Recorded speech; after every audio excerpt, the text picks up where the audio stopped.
back with another chapter of A Treasure Discovery by LizzeXX. We are now on chapter 22, which is the start of the final episode of series 1. So if you want to follow along, chapter link will be in the description below, as always, for you to pick and choose for Archive and Fanfiction.net. It doesn't really matter, it's just sometimes Archive has embedded pictures from the episode with Angel in them. But it's like only one of the free chapters. So let's just get right into this with chapter 22, The Parting of the Ways. Saving Rose. Daleks were in a state of panic when one of them rounded on Rose. You know the Doctor and the Time Lady. You understand them. You will predict their actions. I forgot I need to go back to the Dalek voice for this. Okay. No, she shouted, backing up as it advanced dangerously on her. And even if I did, I wouldn't tell ya. Predict! Predict! Predict! TARDIS detected. A second Dalek glided into the room. In flight! Launch missiles! The first Dalek ordered his fellows. Exterminate! You can't! Rose shouted desperately. The TARDIS hasn't got any defenses! You gotta kill them! You have predicted correctly! TARDIS flew towards the Dalek ship as it released 2 missiles. We got incoming! Jack shouted, seeing them on the monitor as he, the Doctor, and Angel frantically worked the controls. The 2 missiles hit them, exploding in flames, but leaving them unharmed.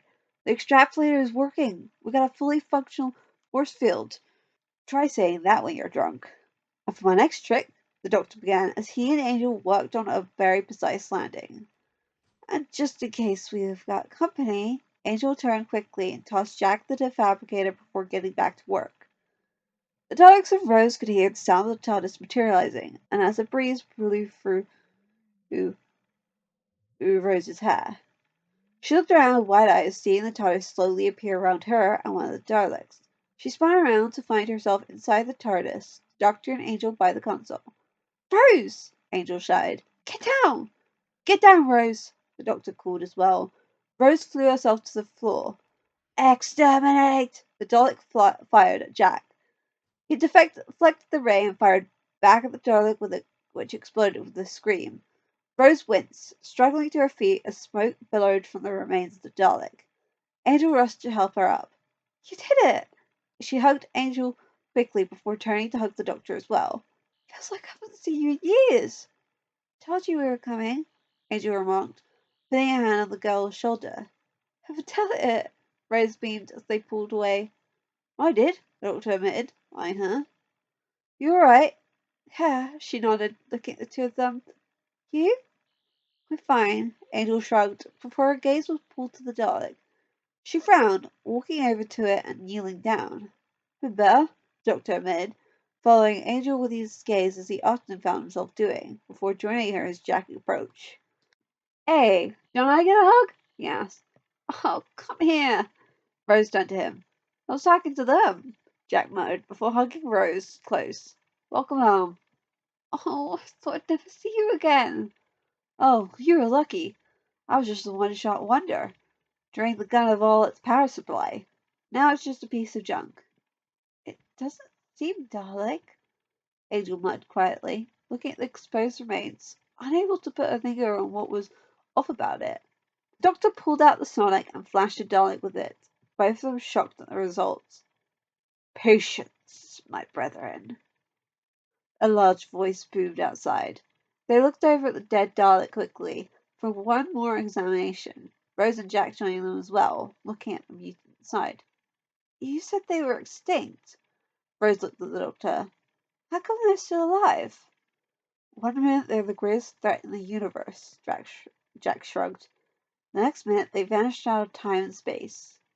There was a bigger war to be fought, Angel muttered. Time war. I thought that was just a legend. We were there, the Doctor said, nodding at Angel. The war between the Daleks and the Time Lords, with the whole of creation at stake. Our people were destroyed. They took the Daleks with them. He sighed. I must thought it was worth it. Now it turns out they died for nothing. There's thousands of them out there. 1,000 of them now, Rose said gently. We could hardly stop one. What are we going to do? No good stood around here chin wagging, the doctor said cheerily, getting up. Human race, you got it all day. The dogs have got the answers. Let's go meet the neighbours. He grabbed Angel's hand, helping her up before turning and walking down the ramp with her towards the door. You can't go out there, Rose shouted urgently. They already stepped through. Exterminate! The Daleks shouted. Exterminate! Exterminate! They fired their bolts at the duo, but they dissolved in the force field of the TARDIS, keeping them safe. Jack and Rose cautiously popped their heads out and stepped out. Is that it? The doctor eyed them as they fell silent. Useless. No points. He leaned on the corner of the TARDIS, leaving Angel standing there, looking around at the Daleks.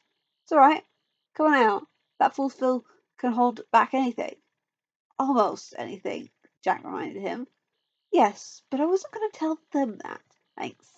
Sorry. The Daleks were quiet, their eye stalks focused on the Time Lords, as the Doctor stepped back to Angel's side as he spoke.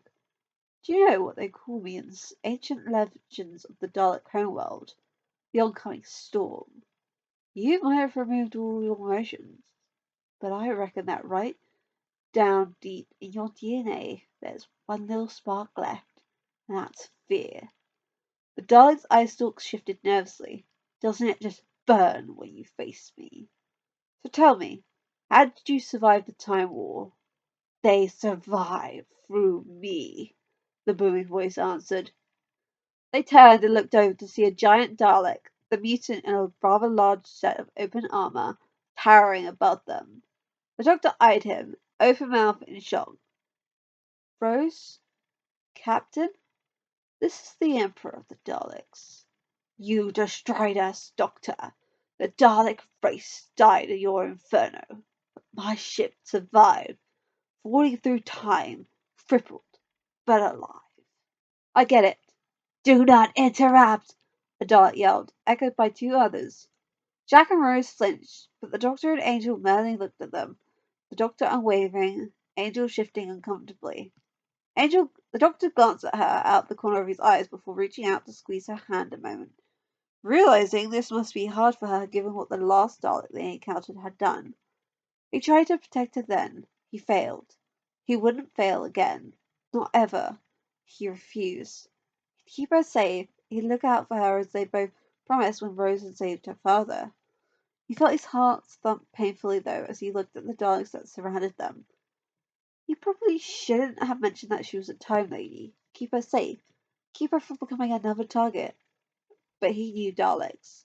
He knew the one thing that would scare them, shake them up, get them to make mistakes. Finding out he wasn't alone. That there was another Time Lord out there to help him defeat them. He needed them nervous. He needed them distracted. And Angel, bless her, had seemed to sense that. She stayed strong, stayed by his side, gone right there with him to save Rose, been the one to tell Rose they were coming. She really was remarkable like that. I think you're forgetting something. The doctor turned to them, knowing the danger of the situation was greater than the time he had to think such thoughts on Angel, because really he knew he could easily do that further. I'm the doctor, and if there's one thing I can do, it's talk. I've got 5 billion language, and you haven't got one way of stopping me. So if anybody's going to shut up, it's you. He spat the last words so vehemently that the Daleks actually rolled back.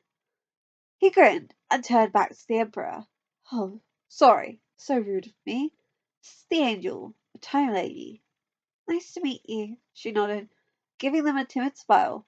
She didn't think she'd ever feel confident before a Dalek, given what the last one had done to her sister, despite the Doctor saving her from it, stopping it from dealing another, more deadly laser blast.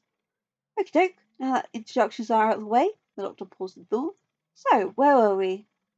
You were telling them to shut up? Angela reminded him, not quite catching the rhetorical nature of the question.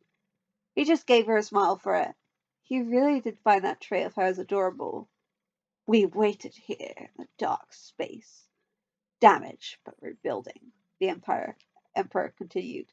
Centuries passed, and we quietly infiltrated the systems of Earth, harvesting the wastes of humanity. The prisoners, the refugees, the disposed, they all came to us. The bodies were filtered, pulped, sipped. Rose looked sick at that. The seed of the human race is perverted. Only one cell in a billion was fit to be nurtured. You used the dead to make an army of Daleks, Angel breathed, really hoping that she'd actually gotten it wrong, but the look on the doctor's face told her otherwise. That makes them half human, Rose frowned. Those words are blasphemy, the Emperor roared. Do not blaspheme, the Daleks chanted. Did he say blasphemy? Angel looked at the doctor in shock. When did Daleks start using words like that? Everything human has been purged, the Emperor affirmed. I cultivated pure and blessed Dalek. Since when did the Daleks have a concept of blasphemy? The doctor asked them, shaking his head.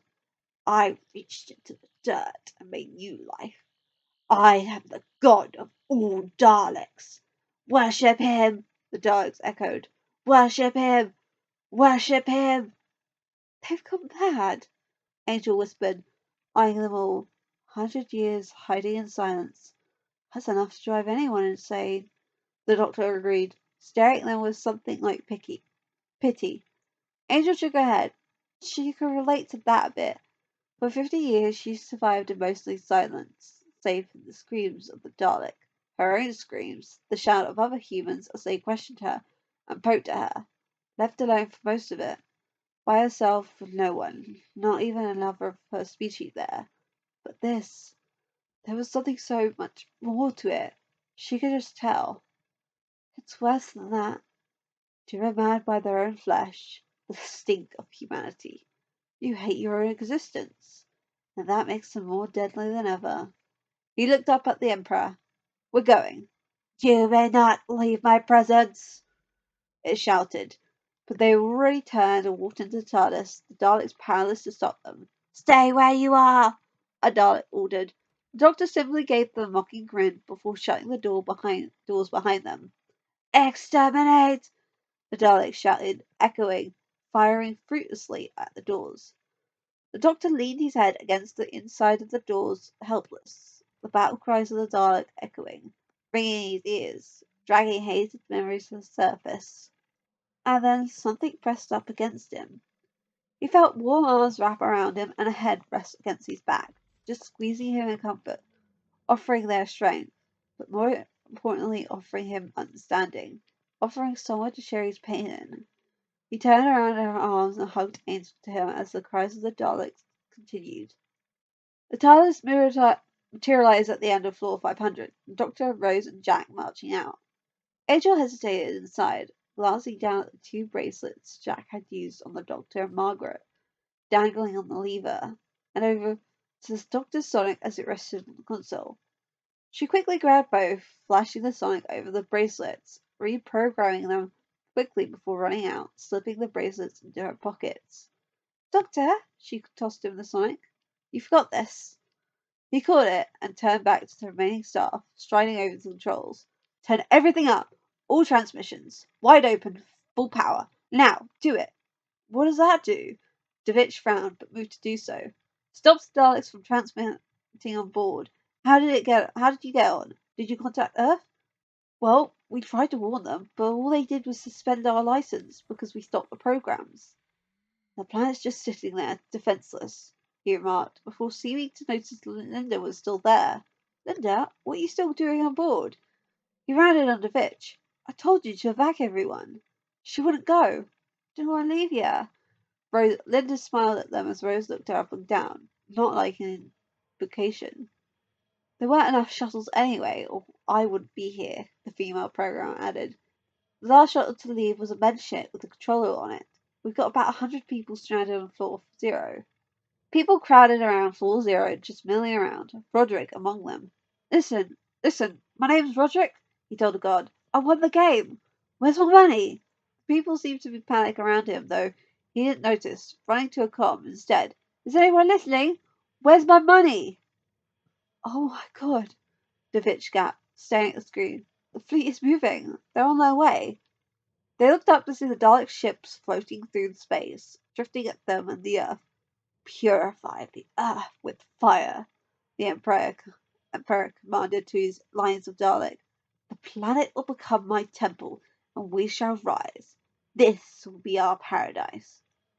The Doctor quickly ran down the terminals, ripping wires out of them, while the others watched him, clearly having no idea what he was doing or why he was doing it. Dolly plan. Big mistake, he said, speaking faster than most could keep up with, including Angel and Rose, though Jack seemed to be following. Because what have they left me with? Anyone? Anyone? Oh, come on. It's obvious. Great big transmitter, this station. Jack stared at him in concentration, thinking it through. If I can change the signal, fold it back, sequence it. Anyone? You gotta be kidding. Jack's eyes widened. Give the man a medal. A delta wave? A delta wave. Oh my god. Angel shook her head before running to help yank the wires out of the next row. What's a delta wave? Rose frowned. A wave of Anexandine energy, Jack told her. Fries your brain. Stand in the way of a delta wave and your head gets barbecued. And this place can transmit a massive wave. The doctor grinned. Wipe out the Daleks. Rose opened her mouth to say something, but Linda beat her to it. Well, get started and do it then. Rose shut her mouth, disgruntled. Trouble is, wave this size, building this big, brains covers mine, should take about... He frowned. Oh, 3 days, Angel called, not even looking up from the wires. He nodded. How long till the fleet arrive? Divich turned to the computer, but again Angel answered. 22 minutes. She's right, he called. The doctor would have beamed at how well she was doing with her sense of time in relation to what was probably her feelings on the situation. But with only 22 minutes left, he truly didn't have the time for even that, as he frankly pulled out another wire, staring at the end of it. We've now got a force field, so they can't blast us out of the sky, Jack said, getting the shields up the computer. Rose leaned over the programmers moved around him as he explained. But that doesn't stop the Daleks from physically invading. Do they know about the Delta Wave? Divich looked at him. They'll have worked it out at the same time. So, if they want to stop the Doctor and Angel, that means they've got to get to this level, 500. He pointed to the layout of the station. Now, I can concentrate the extrapolator around the top 6 floor levels, 500 to 495, so they'll penetrate the station below that at level 494 and fight their way up. Who are they fighting? Us. Jack looked up at them. And what we fight with? The guards had guns with ballistic bullets. That's enough to blow a Dalek wide open. There's 5 of us, the female programmer said, not even glancing back at the Doctor and Angel at work. Rose, you can help Angel, the doctor called. We need all these wires stripped bare. Rose turned and walked off as the female programmer sighed. Right, now there's 4 of us. Then let's move it, Jack stood. Into the lift. Isolate the lift controls. The programmers hurried off as Linda approached the doctor. I just want to say, thanks, I suppose. And I'll do my best. Me too, the doctor nodded. They quickly tried to decide on a way to say goodbye, whether it was a hug, a handshake, or a kiss on the cheek. They finally settled for a handshake, laughing embarrassedly at themselves. Angel smiled softly, but frowned when she saw Rose glaring daggers at Linda before the woman turned to head off. Linda, she called, running after her to say goodbye as Jack walked up to the doctor. I just wanted to say thank you too. She smiled at the girl before glancing back to see the doctor's back to them.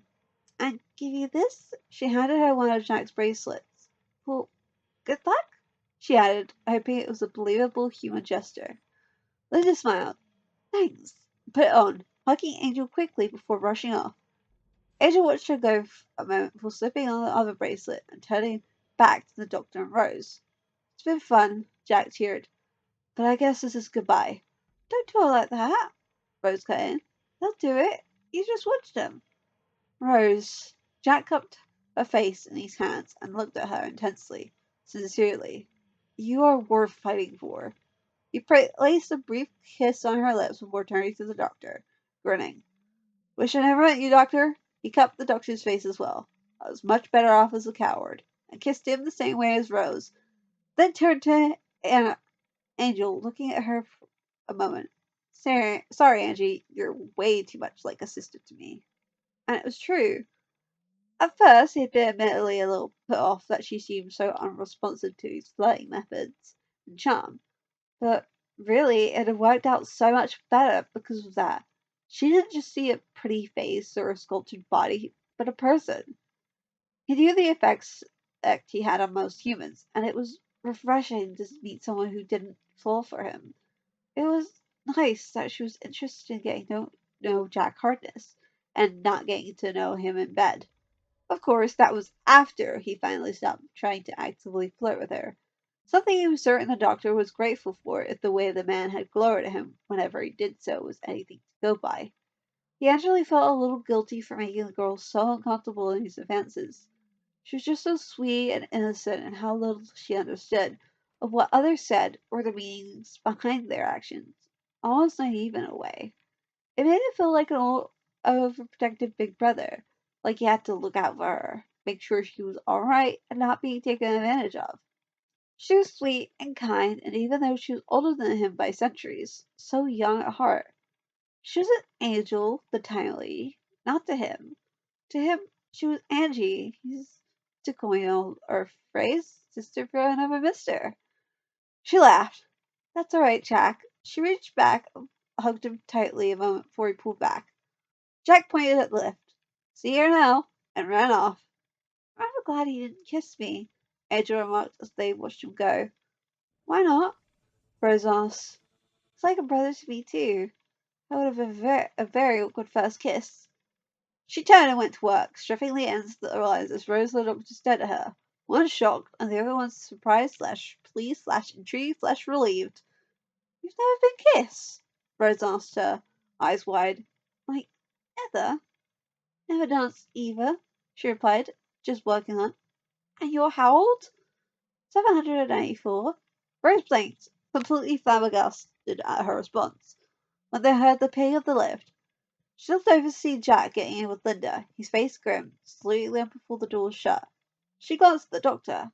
He's gonna be alright, isn't he? The doctor just turned and worked on the wires. Angel? Rose asked, knowing that the girl had feelings about things. The doctor had mentioned to her and Jack that Angel was special, and a little about what that meant. Will he? Angel paused, looking at the wires. I hope so. Jack stood on a box in the middle of floor zero, surrounded by the stranded contestants, all babbling with panic.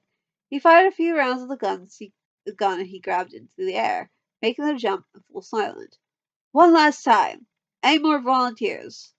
There was silence as they stood there, a small group of 7 volunteers standing away from them, including Linda and the 2 programmers. Some contestants shook their head. There is an army about to invade this station.